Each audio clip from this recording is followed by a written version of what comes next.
ركز معايا كده، ركز. لو لقيت كي بعدها ان، كده الكي ايه؟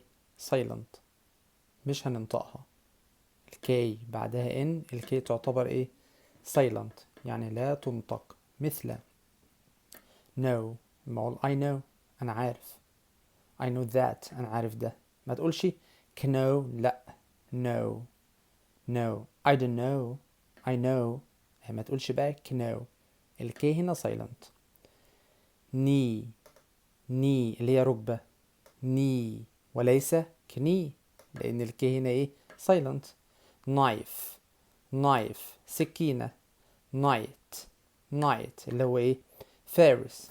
المعلومة التانية، ال W لو جاي بعدها R برضو مش هننطق ال W. ال W تعتبر إيه؟ silent، زي كلمة write، write اللي هي يكتب. wrong، wrong اللي هي خطأ.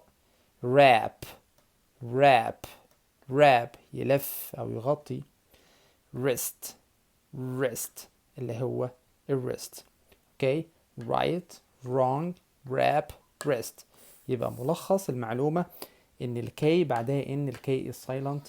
ال W بعدها R، ال W is silent. لو عجبك الفيديو ما تنساش تدعمنا بشير ولايك.